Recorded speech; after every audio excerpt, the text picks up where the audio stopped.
Mayor of Bogalusa has been indicted. A Washington Parish grand jury handed up the charges against 26-year-old Tyron Trong: malfeasance in office, public intimidation, and theft. Prosecutors say Trong misused public funds by soliciting a prostitute and then meeting the prostitute in Atlanta. He's also accused of threatening public employees and having city workers work on his house. Trong will be arraigned on November the 10th. Jessica, the judge ruled that Lamar Cook is a danger to the community and ordered that he be held without bail pending trial. It is a decision that his defense attorney plans to fight. The 45-year-old was back in court here in Springfield this morning. He's accused of drug trafficking and gun charges. Now, until his arrest this week, Cook served as the deputy director of the Springfield office for Governor Maura Healey. Investigators are connecting Cook to 3 large deliveries of cocaine, including one at the state office building here in Springfield. Good morning. Instead of uplifting the community, which he was out there publicly stating was his job, he was in fact decimating it with this poison on our streets. I wonder if the Commonwealth knew about how much this gentleman has done for the community. Community leader, recipient of the Community Excellence, Black Excellence Award from the Black and Latino Caucus, partnered with the Third Baptist Church for his back-to-school events. Now, the judge sided with the prosecution and ordered that Cook remain in custody while the case moves forward. His defense attorney tells us that he plans to appeal that decision. Now, Cook was terminated from his position with Governor Healey upon arrest. Her office earlier this week called the allegations unacceptable and a major breach of public trust. Grandmother is so happy charges were dismissed after she was wrongfully arrested. But now she's concerned the arrest could follow her around the rest of her life. Channel 2's Tom Jones is live in Cherokee County, where she was locked up. And Tom, the person officers were looking for is actually a different race. Yeah, and a different age. She spells her name differently, and the suspect, Linda, lives in a state far away from here. Still, Nikki Patrice Sledge found herself locked up here for something she said she would never do. I said, elder abuse? I said, what are you talking about? I said, my elderly mother lives with me. Nikki Patrice Sledge was floored when Rockdale County deputies told her she was being arrested for elder abuse. I said, I'm being punked. And so she was like, no, ma'am, you're not being punked. You're under arrest. Sledge was transported to the Rockdale County Jail. Then she was transported to the Cherokee County Jail where the warrant originated. I knew they had the wrong person. But it's like, how am I going to prove it? It was at the Cherokee Jail where Sledge finally got a look at the warrant and showed it to a jailer. The jailer then showed it to her supervisor. It says that we were looking for a white female with black hair. And Miss Sledge is African American. Sledge learned the suspect has the same first and last name as her, but spells her first name differently. The suspect is 43, Sledge is 49. She learned the suspect is married, she is single, and the suspect lives in Kentucky. Never been to Covington, Kentucky. Sledge says she still had to go before a judge who took one look at the warrant and expressed concern. And he was like, it says on here, family violence. He said, I can clearly see she ain't related. The charges were eventually dismissed. Sledge's attorney called what happened egregious, reckless. We're going to bring a claim or a civil suit, whatever that may be, because somebody has to answer for what happened here. Sledge says this ordeal has tainted her name and her reputation. This is a record that won't disappear. It's going to follow me the rest of my life. She spent 3 days in jail. Of course, we reached out to the sheriff's office for a comment about how this happened. A spokesperson said the sheriff's office prefers not to comment on potential pending litigation. Sledge says she's so thankful she had family members who worked so hard to get her an attorney and get her out of here. We're live in Cherokee County. Tom Jones, Channel 2 Action News. Good morning and welcome to the Bad Apple Report. It's 7:30 a.m. bright and early right here at home on the range. Thank you so much for being here today, folks. I really appreciate you. Alrighty, we're going to start our day out talking about this guy's haircut. That's all that matters, right? Betty Crocker here. Okay, I almost called him a goofball. I'm trying to refrain from the goofball comment. All right. But this knucklehead is an off-duty Liberty County Reserve deputy constable, and he's been arrested in College Station for public intoxication and unlawful carrying of a weapon. What a goofball. Oh my goodness. College Station, Texas. An off-duty reserve deputy with Liberty County's Constable Precinct 4 was arrested in College Station early Saturday morning, just after midnight. Oh, he was letting it all hang out for being publicly intoxicated while also having a loaded gun. According to police reports, Jared Oliver, that's his name, was at a bar. Oh, Jared was at the bar on Northgate where he was flashing his badge. Surprise, surprise, telling multiple people that he was an undercover officer. Oh, that's really undercover of you, goofball. Okay, I did it again. Okay, at one point, he said to a bar employee that he had a gun on him. You choose. Is he a goofball or is he a knucklehead? Or just a complete stupid idiot? Either way, he made it on the Bad Apple report, and officers with the College Station Police Department arrived to investigate possible criminal activity. After talking to the bar management and an employee, they began looking for Oliver, who had generated a bar tab. Oh, this is going to get good, you guys. They learned what he was wearing. I'm sure it was a pink shirt, and he was probably driving a Jeep too, and that he was with a woman. Well, that's a surprise. Just kidding, you guys. Just whatever I can do to jab at these guys is what I'm doing. All right? Don't hold me accountable for the things that I say. Okay, I don't care if you do. I don't care. Eventually, police found him drinking at a booth. When asked if he had a gun on him, he responded by saying, "I'm a cop. I do. I'm a police officer."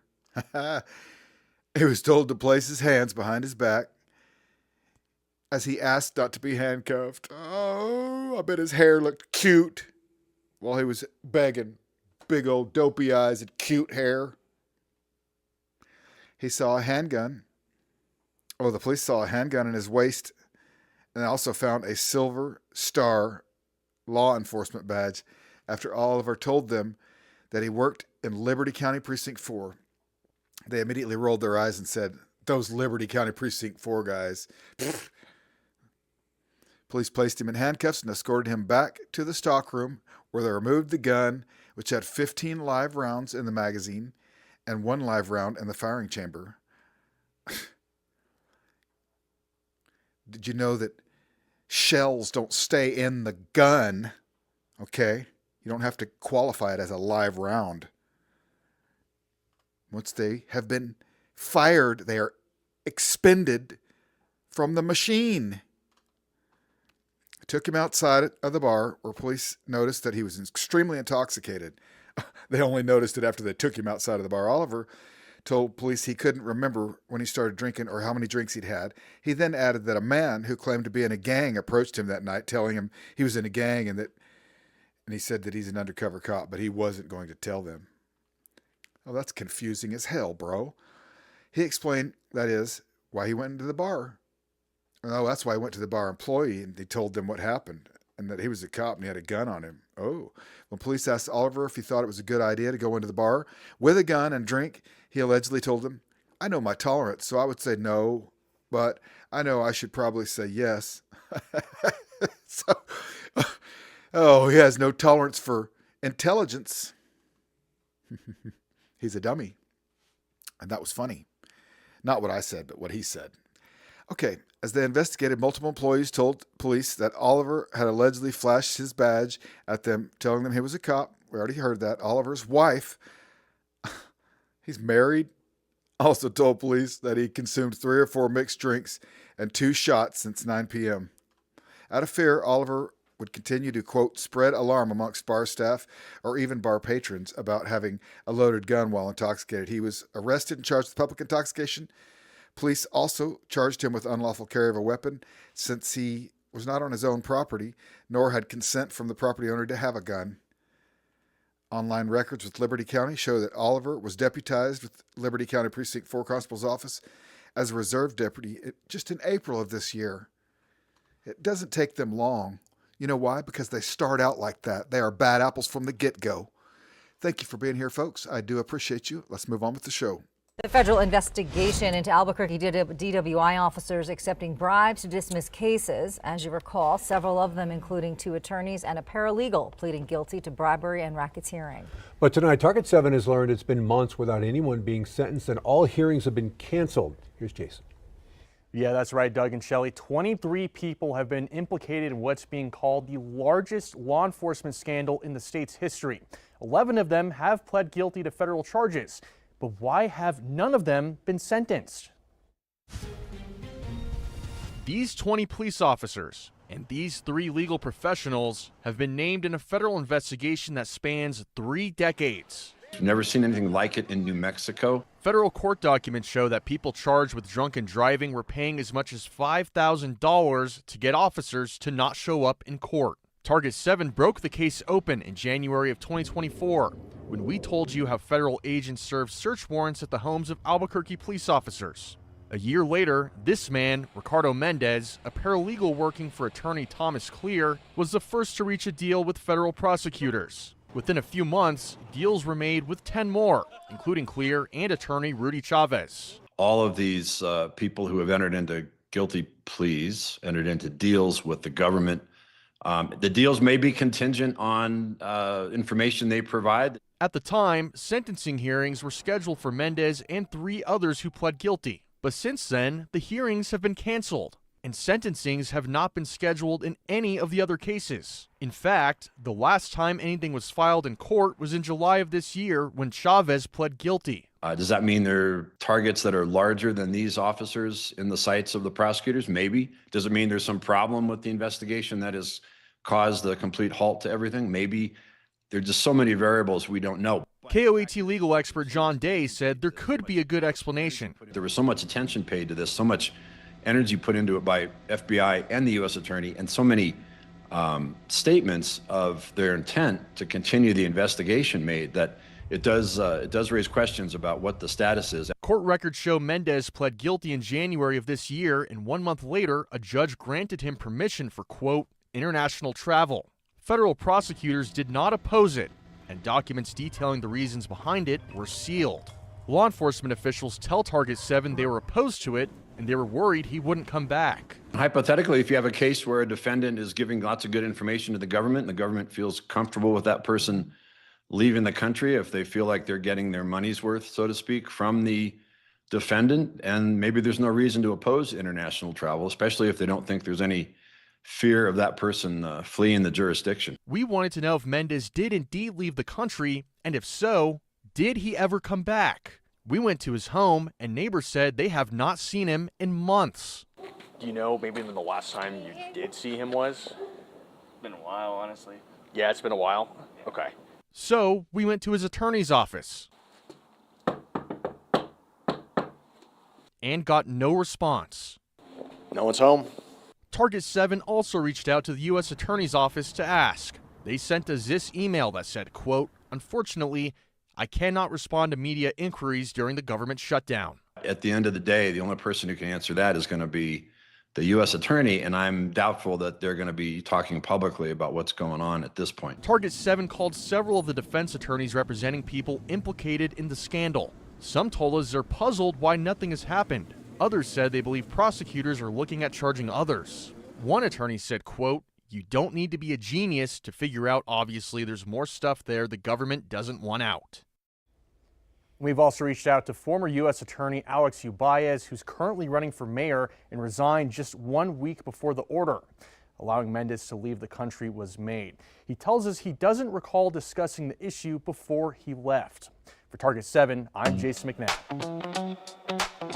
Would you take a look at this weenie-armed giblet head? Not me. I'm not a giblet head. But this Village of Sebring police officer who's been arrested was booked on domestic violence charges. Oh. Look at this guy. I swear. He probably takes after his mom. This beta male here. She's probably got a beard just like his, too. And at this time, we know the nature of the alleged incident that led to the charges is unknown. We're going to make it up then. Sebring, Ohio, a village of Sebring police officers has been booked into the Mahoning County Jail, according to information. Dylan Vassay, age 25, Vajay Vassay, was arrested and booked into Mahone County Jail Friday on charges of domestic violence. At this time, the nature of the alleged incident that led to the charges is unknown, or whether official charges have even been filed. What kind of a domestic violence situation does a beta male like this get into?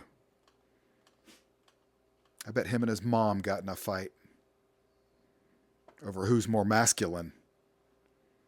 And judging by the picture, look at under his eyes. He looks like he lost the fight. He got beat up by his mom, allegedly. Vijay Vassay is listed as being a full-time patrolman for Sebring Village since October 28th, 2025. Aw, he was brand new. Previously, he is listed to have been working part-time for the department for 1 year. Oh, I'm sure they were proud to have him back in the fold. He's being held in jail on a $2,500 cash or surety bond, which means he's not going to get out, allegedly, because his mom ain't going to bail him out. She's probably still mad at him. And hell, he's probably afraid to go home to her. She's going to beat his ass again. All right, you guys are awesome. Thank you for being here. Let's move on with the show. If you saw someone in jail-issued clothes walking around a gas station, what would you think? Look, nobody escaped, but this story from Council Bluffs underscores why communication counts. I'm Southwest Iowa neighborhood reporter Katrina Markle. Council Bluffs police say the Dodge County Sheriff's Office released an inmate in a parking lot on West Broadway without alerting any of the local authorities. I am absolutely disheartened and frankly disgusted that another law enforcement agency would handle an individual in this manner and drop them off in our community with absolutely no support or advanced coordination with local resources. Council Bluffs Police Chief Matt Davis says that Christopher Lard was dropped off by a Dodge County Sheriff's employee near 35th and West Broadway, still wearing his neon green inmate jumpsuit.